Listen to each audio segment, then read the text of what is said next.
Hello all, and welcome to the first review of Dry January. Yeah, it's been a while. There's still like two videos I need to upload. I haven't because I've been busy. That's the same reason why it's like the 12th and like I'm doing like the first review of Dry January. I may have another, for certain I have like one review that I need to do, but I may have another one as well. But yeah, this month, and I talk about it in my a bit in my year-end review, but this past couple of months have just been real doozies for me in a whole lot of ways. So, anyways, what are we reviewing this dry January? Well, it's a non alcoholic thing, but it's still psychoactive. So, this is a local, I'm not too sure what to call it, but it's locally made. It's a kava, carbonated kava beverage from Taha Kava. This is pineapple flavored. Let me go and get my glasses so I can actually read the back, which is tiny. Man, it's hard to see even with glasses on. Okay, so let's read it. Crafted on Maui, a traditional Polynesian beverage reimagined for the modern world. Taha is created with premium noble kava sourced from Tonga in Tongan. From Tonga. In Tongan, Taha means one, so crack a cold Taha, kick back, and embrace the island spirit. Warning, this product is not recommended for individuals under the age of 18 or for pregnant or nursing women. Avoid mixing with alcohol and refrain from driving or operating heavy machinery. After consumption, the U.S. FDA cautions that kava containing dietary supplements may carry a potential risk of rare but serious liver injury, which is kind of overblown. So there was in a little over a decade ago where something like that happened, and that was because unscrupulous providers were using stems and leaves instead of rootstock. And traditionally, only the rootstock was used because, surprise, surprise, native Polynesians realized that you couldn't use the leaves or stem for that purpose because it was toxic. So long as you consume the appropriate part of the kava plant, which is the root, and of course, as in all things, in moderation, you should be fine. Okay, so this is 15 calories, and this has 800 milligrams of kava root. Let's see here, just kava root, or is it kava root extract? Nope, straight kava root. So it's actually not that much. Because when you make kava, you basically fill up like this bag and you squeeze it and squeeze it and squeeze it, and you know. So I would guess like a little under a gram of kava powder is probably like a small, like half a teaspoonful or maybe or so. So much less than you would traditionally be consuming. Ingredients: carbonated water, live kombucha cultures, noble Tongan kava root, vegetable glycerin, monk fruit extract, lemon juice, citric acid, organic pineapple, natural flavor. Yeah. So basically, this is a kombucha with fruit flavors and kava added. And it does have an effect. It's not going to be blowing anybody away. Um, but the primary thing about this is that it doesn't taste like kava. Kava is very much, I don't know if I've ever actually reviewed kava before on this channel, but kava is very much an acquired taste. I know I've never actually, I've drank prepared kava many, many times, but I've never reviewed it because it's not really a thing that you make just for yourself. It's easier to make when you make it in a large bowl for a bunch of people. But yeah, it is very much an acquired taste. It looks and tastes like a mud puddle with Novocaine in it. um, yeah, but this does not. So it's good to go and see Kava kind of becoming having a more marketable presence. So yeah, just go and open this and pour it out.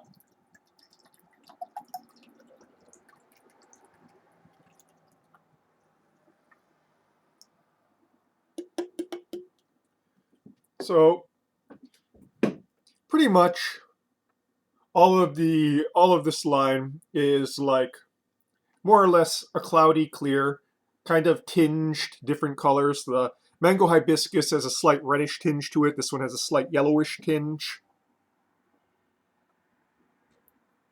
And the smell is of pineapple and a very distinct and sharp earthiness that is the smell of kava, as well as a sort of funky fermented sort of flavor that kombucha has, which is really third on the flavor scale there. Yeah. So funky fruit and actually, yeah, very much like tepache. It smells very much like tepache when you have pineapple and kombucha together. Adding of sort of um, earthy kava base. But yeah. Anyways, onto the palate now.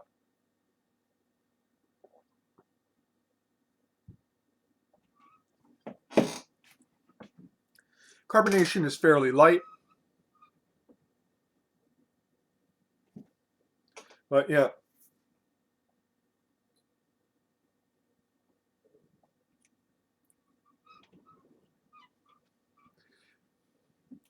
Taste up front is very sweet, and the finish is also sweet, but there's a distinct dryness in the mids,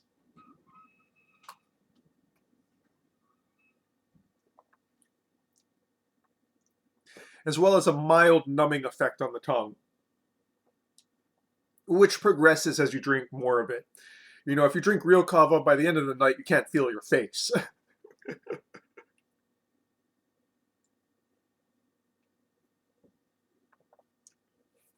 It's not as strong tasting fermentation as many kombuchas. It's actually quite light. And in fact, you actually, pineapple is a little bit more um, upfront than either the kava or the kombucha.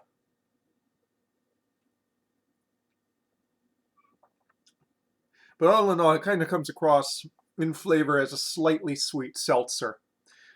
Not very well carbonated, though. Seltzers usually have much more bite. This one doesn't have much bite at all. But that's fine.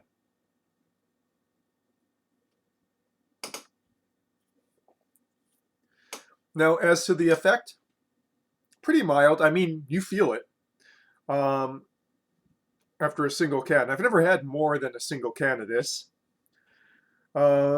because kava tends to have a very long half-life in the body. So, um, you know, if you drink a lot of it, oh, you are going to be groggy the next day. You're not going to have a hangover or anything like that, but you're just going to be drowsy and kind of sleepy.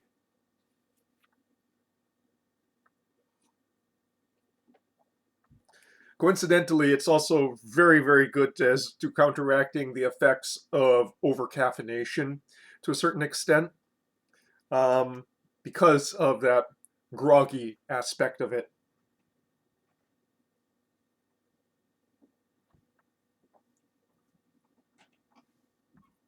Yeah. So tongue is getting a little bit more numb, but you know, nowhere near as numbing as like an actual prepared squeezed kava beverage. This costs about $6, kind of on the expensive side, but it's artisanal. That's what I remind myself. Plus two, I only drink one, so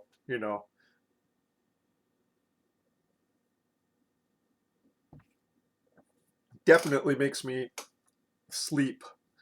One is enough to kind of put me to sleep.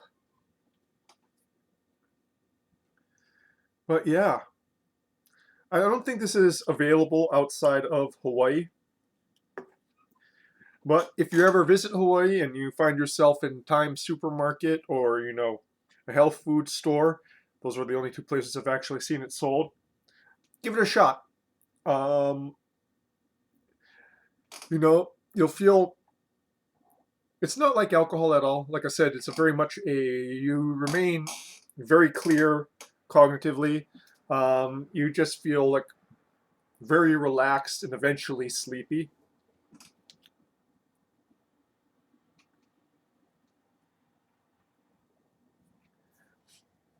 Don't mix it with alcohol. They do not play well together at all, health wise or as experience wise. Basically, you're going to be magnifying the worst aspects of both. The hangover of alcohol and the grogginess of kava, and it's just going to be unpleasant for you.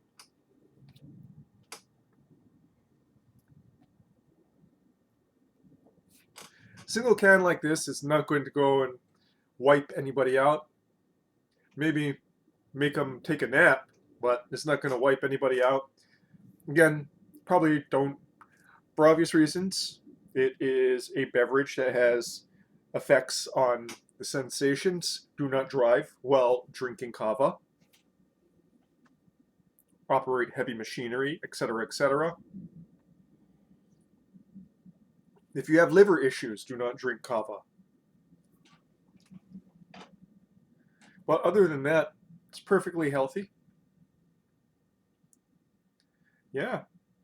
And I'm starting to feel it now, feeling relaxed.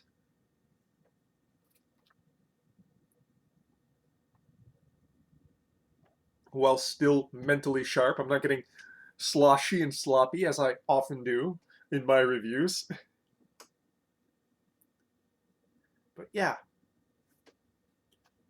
kava. You know, it's fairly mild unless you drink a lot of it. Then you're going to be basically couch locked. And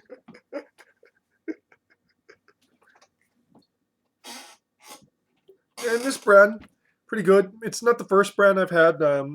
They've tried commercializing kava before. The problem is that it always ends up kind of on the pricey side. So, it doesn't really attract people.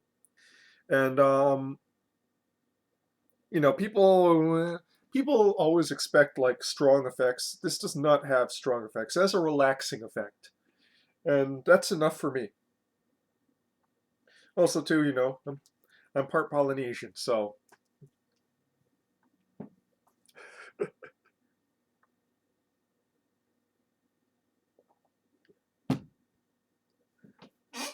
yeah,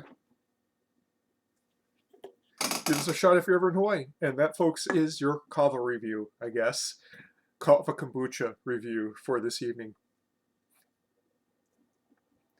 Cheers.